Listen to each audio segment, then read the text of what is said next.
the Johannesburg Mayor Mpho Phalatse and members of her mayoral committee and City of Johannesburg officials are in Soweto this morning to address concerns relating to Eskom.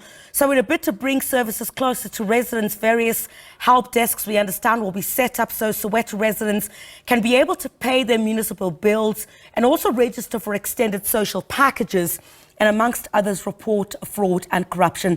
Let's go to SABC News reporter now, Patricia Visagie, who is live to us from Soweto. Patricia, hi. Great to see you once again. So all of this is taking place. Soweto always being that bone of contention about when are they going to pay the millions that are being owed, for electricity usage. We've seen quite a number of service delivery protests as well when it comes to the issue of electricity. Soweto is always caught at the center of that. And just very quickly, in addition to what Mpho Phalatse will be doing in Soweto, she goes there while the axe possibly, is showing towards her head, in that there are officials or opposition parties that want her out of the city of Johannesburg. Well, good morning, Griselda, and to our viewers. Certainly a lot of pressure that the Johannesburg mayor is facing. And today here in Soweto, the service delivery issues that the residents in this area are faced with, that coming under the spotlight. And we know that, of course, the long-standing electricity crisis that has become a nightmare for many of the residents here in Soweto, but also for the city of Johannesburg and perhaps the collective of the Gauteng administrators who are battling to find long-lasting solutions to this problem. So today here, the Johannesburg Mayor Mpho Phalatse to address the people of Soweto, to pave the way forward, as of course their frustrations are mounting, but of course also their bills are mounting, where there is this standoff between the city of Johannesburg and perhaps Eskom as to who must take over the debt that is owed by the people of Soweto. We know that as matters stand currently, they owe billions. Some of that money has been paid off, but there's still a huge portion that's outstanding, about over 5 billion that is still outstanding. And there's a big debate as to who must pay this bill. You would understand that the majority of people in Soweto obviously get their electricity directly from Eskom, and there has been talks over the years that has come with great resistance that they should be converted to prepaid meters. They have resisted that. We've seen the protests and the conflict that has come out from that particular action that has to a large extent really collapsed that. And this particular meeting is trying to again revive plans to convert obviously electricity consumption of the people of Soweto to prepaid, something that they are against. And of course, they still want to remain under Eskom. They don't want to be converted to, of course, a city power where there will be much more control in terms of them being held accountable to pay their bills. But they also have a string of, concerns about how the whole matter has been handled over the years. It is a matter that comes over 19 years that the people of Soweto are struggling with electricity-related challenges. We have spoken to some of them that say that they have not had power for over 6 months now. They're in the dark, they are frustrated, they are angry.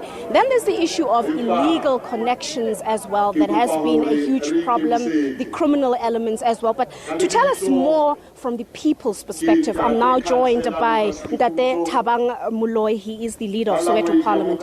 In short, let's talk about the frustrations of the people of Soweto when it comes to service delivery, but the issue of electricity. That's the highlight here. I mean, for instance, me and you, we know that what was called the people shall carve in, they shall be free basic needs for all. Where are those free basic needs? For instance, now, we are in the fourth industrial revolution, whereby everything that we live upon needs electricity.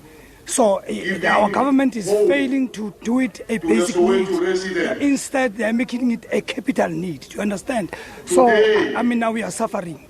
I mean, for instance, in Soweto only, the boxes were here, but in 1982, those boxes still in electricity. And since then, they were never been serviced, do you understand? So now they are exploding.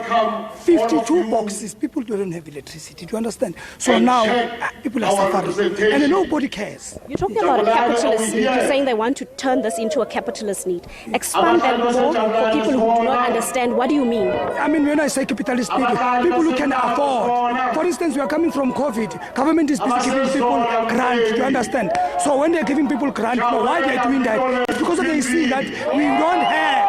Do you understand? We don't have. So now what they're doing, they're doing it a capital need because of us, we cannot afford it. Do you understand? So they are, I mean, how can you treat me? We are in Santin, I'm in Soweto, in a squatter camp. You treat me like a person who stays in Santin. Do you understand? We can afford electricity. I can't pay one. What is it that the people of Soweto want? What is it that you demand? How do you think should this issue be resolved? Flat rate for each and every household. A flat rate. What is a flat rate? Give us an amount. 300 rand flat rate. Do you understand? 300 rand everybody. What about the people who can afford more? I mean, not everyone in Soweto are poor. What about the people who can afford more than the 300? Take the majority. The majority can afford. Yeah, some people can, but the majority can't afford. Do you understand? Me, you, and others, these people, they cannot afford. But those ones, they can afford. Those in Sentin, that is why you'll never find load shedding in Sentin. What about the people in Soweto who have as much money as the people in Sentin? Should they also be paying 300? My sister, only few people, a handful of people are rich in Soweto. Only a handful of people are rich in Soweto. The majority of Sowetans are suffering. There's no jobs, nothing. If it was during the weekend, you see people with food here. To understand. So we can't afford to pay electricity of 1,200 whilst the grain is earning 1.8. To understand. I'm not working, I'm getting 300 rand, 350 grand. To understand. So how will I able to admit? And now Eskom comes to you and say you have tampered with your meters, and then they say you must pay 6,000 before they fix anything. My grain, how will my grain afford 6,000? The high bill, electricity bill of Soweto, it's in the regions of billions. A part of it has been paid off, but there's still a large amount, I think over 5 billion that still needs to be paid out. How do the people of Soweto propose that debt be handled? What must happen? What is it that you wish for? My sister, let me tell you something. Who said people of Soweto they don't want to pay? People of Soweto do want to pay. But we're saying let's pay flat rate. Let me tell you something. That 5 billion they say we're owing, let them allow us to pay that 300. You're not saying you don't want to pay. You are willing to pay. We want to pay. Who says we don't want something for mahala? No, we don't want that thing for mahala. We were promised lies. They tell us everything will be free, but everything is not free. Do you understand? More especially the basic need is not free. So who said Soweto doesn't want to pay? We do want to pay in Soweto. We can pay at any given time. That 5 billion is nothing compared to Soweto. But come with a flat rate, we'll pay it.